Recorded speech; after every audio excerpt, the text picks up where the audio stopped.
Assalamualaikum warahmatullahi wabarakatuh.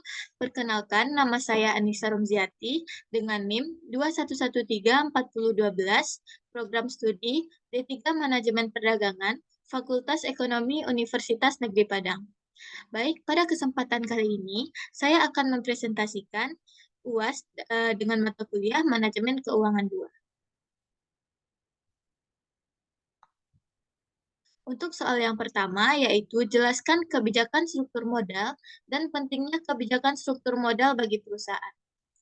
Kebijakan struktur modal merupakan keputusan penggunaan sumber dana utang untuk membiayai operasional perusahaan.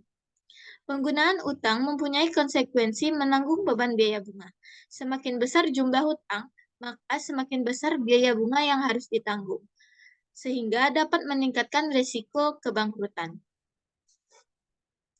Pentingnya kebijakan struktur modal bagi perusahaan, yaitu struktur modal dapat menyediakan perencanaan modal utang jangka panjang untuk perusahaan secara strategis. Dengan demikian, dapat membantu meminimalkan biaya modal. Pengaturan modal yang baik dan tersusun secara sistematis membantu perusahaan dalam menghasilkan output yang optimal dari dana yang tersedia. Baik, soal yang kedua, yaitu jelaskan kebijakan dividen dan pentingnya kebijakan dividen perusahaan. Kebijakan dividen merupakan keputusan apakah laba yang diperoleh perusahaan pada akhir tahun akan dibagi kepada pemegang saham dalam bentuk dividen atau akan ditahan untuk menambah modal guna pembiayaan investasi di masa yang akan datang. Pentingnya kebijakan dividen bagi perusahaan, karena dari kebijakan dividen tersebutlah akan mencirikan kinerja suatu perusahaan mengalami peningkatan atau penurunan, sehingga para calon investor akan tertarik untuk membeli saham tersebut. Soal yang ketiga, yaitu jika Anda menjadi manajer keuangan, berdasarkan teori struktur modal, kebijakan struktur modal apa yang akan Anda pilih untuk perusahaan Anda yang bergerak di bidang manufaktur? Jelaskan mengapa Anda memilih teori tersebut. Seperti yang kita ketahui, teori struktur modal ada 5. Yang pertama, teori pendekatan tradisional. Yang kedua, teori pendekatan Modigliani dan Miller. Yang ketiga, teori trade-off. Yang keempat, teori pecking order. Dan yang terakhir, yang kelima, yaitu teori asimetri informasi dan signaling. Jika saya menjadi manajer keuangan di perusahaan yang bergerak di bidang manufaktur, saya akan memilih teori pecking order. Karena teori pecking order ini memiliki sudut pandang bahwa tingkat keuntungan yang dapat dimiliki suatu perusahaan berjumlah besar, maka hal tersebut akan membuat perusahaan sedikit memiliki hutang. Adapun faktor lainnya, yaitu yang pertama, perusahaan dapat memilih pemasukan internal dari laba hasil usaha perusahaan. Yang kedua, perkiraan investasi dapat digunakan untuk menghitung target rasio pembayaran. Yang ketiga, perusahaan akan memiliki cash flow yang besar daripada pengeluaran saat memiliki kebijakan konstan dari fluktuasi serta kesempatan investasi. Dan yang keempat, yaitu jika terdapat kondisi eksternal, maka perusahaan akan mengeluarkan surat berharga yang paling aman terlebih dahulu. Baik, soal yang terakhir yaitu soal yang keempat, yaitu jika Anda manajer keuangan, jelaskan pertimbangan-pertimbangan yang Anda lakukan sebelum membayar dividen. Dan teori apa yang akan Anda gunakan? Sebelum membayar dividen, ada beberapa pertimbangan yang perlu dipertimbangkan oleh perusahaan, yaitu sebagai berikut. Yaitu yang pertama, kesehatan keuangan perusahaan. Perusahaan harus memastikan bahwa mereka memiliki keuangan yang sehat dan cukup likuid untuk memenuhi kebutuhan operasional dan pertumbuhan masa depan. Membayar dividen harus dilakukan tanpa membahayakan stabilitas keuangan perusahaan. Selanjutnya, perencanaan keuangan jangka panjang. Manajemen perusahaan harus mempertimbangkan rencana keuangan jangka panjang, termasuk dana yang diperlukan untuk investasi, penelitian dan pengembangan, ekspansi bisnis, dan kebutuhan modal lainnya. Membayar dividen harus konsisten dengan tujuan dan rencana keuangan perusahaan. Selanjutnya yaitu utang perusahaan.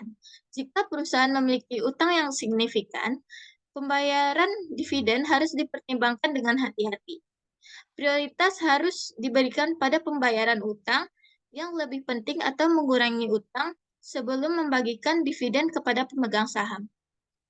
Selanjutnya, yaitu siklus bisnis dan stabilitas pendapatan.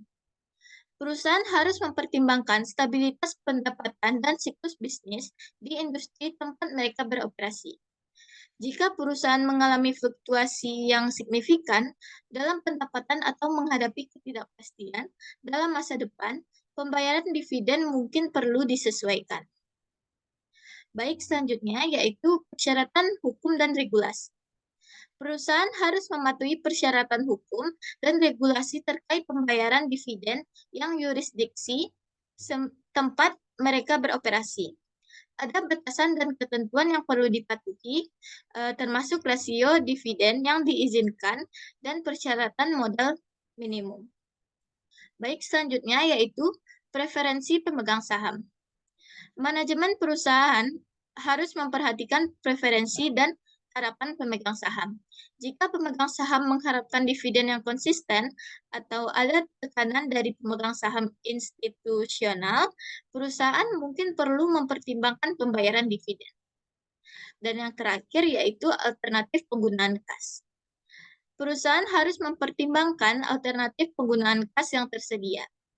Jika ada peluang investasi yang menarik atau proyek pertumbuhan yang membutuhkan pendanaan, perusahaan mungkin lebih baik menyimpan kasnya untuk penggunaan tersebut daripada membayar dividen.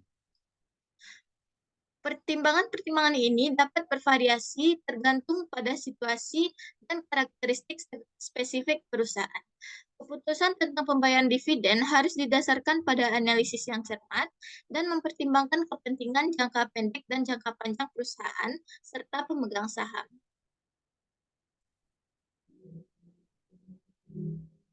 Saya akan menggunakan bird in the hand theory. Teori ini dikembangkan oleh Myron Gordon 1956 dan John Lindner 1962. Dalam teori ini, investor mengkehendaki pembayaran dividen yang tinggi dari keuntungan perusahaan sesuai tujuan investor, yaitu menanamkan sahamnya untuk mendapatkan dividen. Investor tidak ingin berinvestasi di perusahaan jika permintaan dividen dalam jangka waktu yang lama. Investor lebih menyukai dividen tunai daripada dijanjikan adanya imbal hasil atas investasi atau capital gain di masa yang akan datang. Karena menerima dividen tunai merupakan bentuk dari kepastian yang berarti mengurangi risiko. Baik, sekian dari saya. Apabila ada kata-kata yang salah mohon dimaafkan. Saya akhiri dengan wabillahi taufik wal hidayah. Wassalamualaikum warahmatullahi wabarakatuh.